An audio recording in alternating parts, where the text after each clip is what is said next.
So today we are in the back of the LS430 because today we're going to do a video about how to repair your rear subwoofer on your Mark Levinson sound system. Now this video will not apply if you don't have the Mark Levinson sound, but on the 01 to 06 LS430s it's a common failure point for the Mark Levinson sound system for the rear subwoofer to fail, and it's right here. I'll show you a different angle, but it's right here behind the back seat, and today we're going to go over how to repair it. So you could either replace it with another OEM Mark Levinson subwoofer, but they can be pretty expensive. They're about like $450, $500 in that price range. That's what I've seen. Or you can replace it with another version of a subwoofer that's the same size, maybe like a JBL or something like that. And I was going to do that, but then I was like, wait, I can make a video on how to repair it. So there are kits online you can purchase, and I'll go over that in a few minutes too, about where to get them and what to look for. But first, we're going to talk about how to remove it. It's right here behind the rear seat, so let's get a closer look. Alright, now we're ready to go ahead and take off the speaker cover, or the subwoofer cover I should say, and go ahead and inspect our subwoofer. So all you got to do is take a trim tool. You could use something else to pry up on it too, but just be careful not to ruin anything. And you're just going to want to pry up from each side. I'm trying not to knock my camera over because it's just resting on my headrest, but once you pop it up, all it does is simply come right out. There's 4 clips, and that's it. So once you have your subwoofer cover off, you can go ahead and inspect your subwoofer. Now, as you can kind of see here, mine's never been tampered with. There's no, like, someone didn't try to throw foam in here to get rid of this noise. This is the noise I'm talking about. You'll hear they click and rattle around. It's not supposed to do that. So this is where you can determine whether or not you have to replace yours or not. So luckily mine has never been tampered with, so we can proceed with taking it out and repairing it. But if you check yours out and you can see that there's like someone added glue or foam or something, you may have to repair or replace yours totally. It really all depends if whether or not it's been touched before. So taking a look at it, you just have to determine whether or not you should just replace it. But the next step would be removing it, and we're going to talk about that now in a second. So I apologize if it gets a little shaky in here, but it's kind of hard to film in such a tight area. So you can't see it now, but there are, I think, 4 different fasteners that hold the sub in it, and they're under here in each corner. So what you can do, and this is probably what I'm going to do just to save time and effort. You can see the one right there, actually. Could touch it with my finger. A lot of people, what they'll do is they'll just take a knife and cut this away around the subwoofer. And to be honest with you, no one's ever going to notice it because you can see the fasteners are here and you're going to cut here. And when you put the grill back on, or the cover, you're never going to notice that anyway. So a lot of people do that. They just they take a knife and cut this trim out. And that's probably what I'll do, honestly, just to gain access to the fasteners, because if not, you then have to remove the whole rear seat. It involves removing the C-pillar trim and taking the whole back seat out, and then finally removing the rear shelf, which can be a huge pain. So that's probably the method I'll go with, which is cutting this away. Alright, so I went ahead and removed the subwoofer. I tried to cut as little as I could. Sorry if it's a little shaky too, but it's kind of hard to film back here. But anyway, you really don't have to cut away that much material to gain access to the 4 fasteners that hold the subwoofer in place, and then the connector is right over here on this passenger side of the vehicle. You'll see it. Be careful not to cut those wires too, and be careful not to cut the subwoofer itself when you're cutting away the material. It's kind of hard to cut, but you really don't have to cut away too much material, and like I said, you're not going to notice it once that grill's back on. It's a little hard to gain access to since you're pressed right against the rear windshield, but now that we got the subwoofer out, let's head over to the workbench and take a look at it. Okay, so this is going to be the kit you're going to need to order. It's from Simply Speakers. I purchased this on eBay. I'll leave a link in the description. They're out of Florida. They do a lot of speaker rebuilds, and this is the kit that I found online while doing research that everyone suggested to get. So they also have a video on their YouTube channel on how to repair a subwoofer. It's not directly for the LS, I believe. I watched a video on how to do it. I'm gonna have to watch it again, but I don't think it was specifically for the LS430. It was just a subwoofer in general. And I'm sure there's probably like a manual in here and tips to follow, but let's go ahead and open this and check and see what it comes with. Alright, so once you open it, you can see here it comes with the replacement foam, which goes around the edge of the subwoofer. Like mine was totally gone. And I believe this is what dampens the sub itself, so it doesn't make that tapping noise. So we'll set that aside. And then here it has the instructions how to do it. It comes with a glue. They have a link to their YouTube channel on here and instructions inside. So I think you can either refer to these instructions or just go online and check that video out. All right, so we're gonna take a little close-up look here at the subwoofer first, and then we're gonna get the camera on the tripod and get to filming the rebuild procedure. So now, as you can tell here, mine's still all intact. Like I said, you wanna make sure your cone's in good shape. No one's been in here before to try to repair it. There's that noise that's causing the issue. So once I took mine out, as you'll see here, all the foam just deteriorated and fell apart at one point.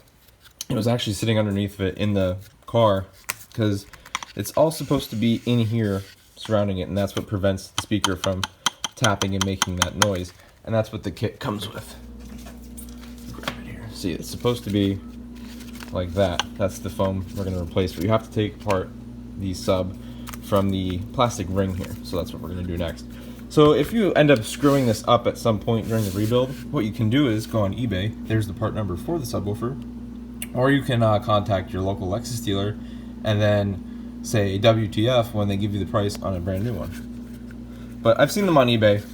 Sometimes they're cheap, sometimes they're not. I was contemplating buying one myself instead of repairing it, but it's way cheaper to do this. So let's go ahead and get started.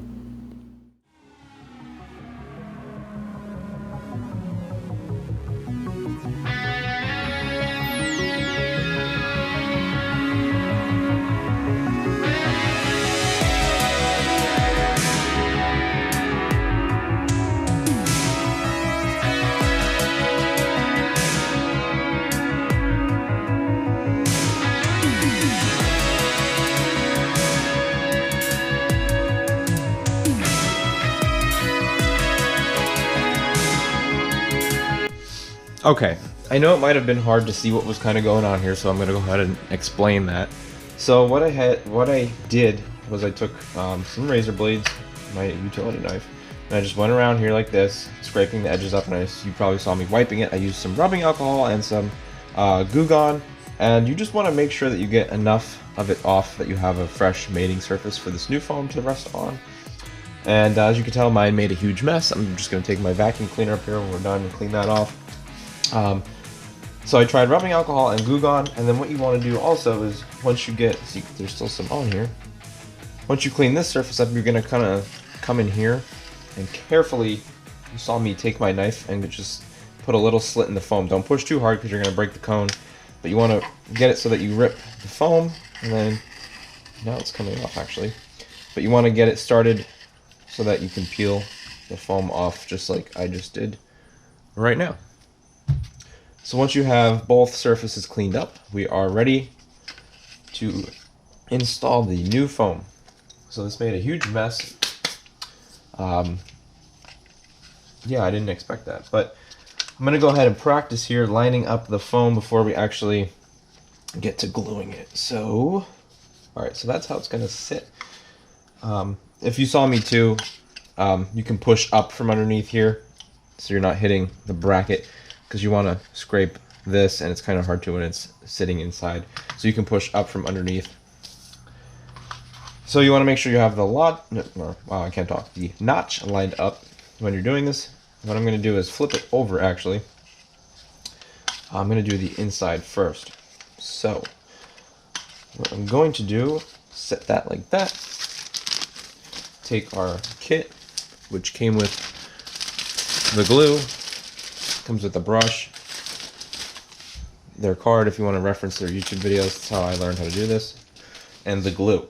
So now on the videos, I saw the guy go around the edge with the glue like this, and then he took his finger to kind of spread it out. But what I think I'll do is just use this brush like that.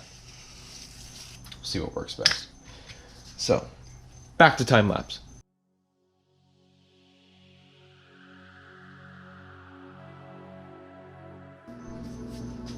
Alright, so that actually wasn't too bad. Just be careful when you're doing the glue, it comes out pretty quick and it's kind of stringy like hot glue.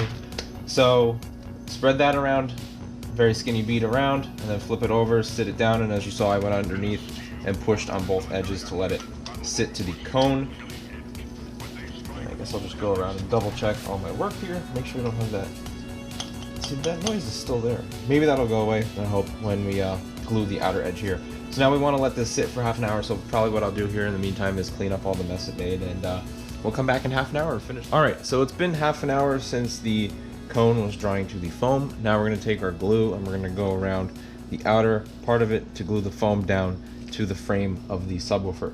So just a piece of advice when you're doing this kind of work, I noticed the glue is kind of stringy, like I said, and the foam, excuse me, the old foam makes a mess when you're using the rubbing alcohol or Goo Gun on it. So just be careful and be cautious as to where you're working. Get some kind of mat that you don't mind getting gross or dirty or anything. So let's move on to a time lapse, and we're going to finish this up. We're going to glue the outer ridge, let that sit half an hour too. We're going to put this down on it and wrap this thing up, throw it back in the car, and hopefully this fixes it, because I really don't want to dish out $500 for a subwoofer. Alright, so let's go.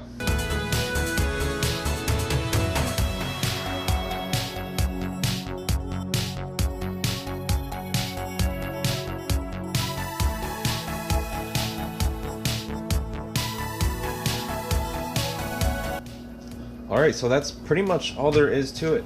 Once you re-glue your top foam piece, I went ahead and just immediately threw the upper ring back on. I don't think it's going to hurt. You're going to put the screws on, which are then going to create pressure, which is going to help the glue anyway.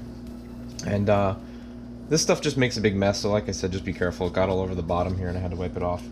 But go ahead and put it back together. It's the opposite of removal. Tighten your screws down. Obviously you don't want to crank them down too tight, and as you can kind of see here, some of this foam is like receding, and especially here you can see where it's shifted a little bit.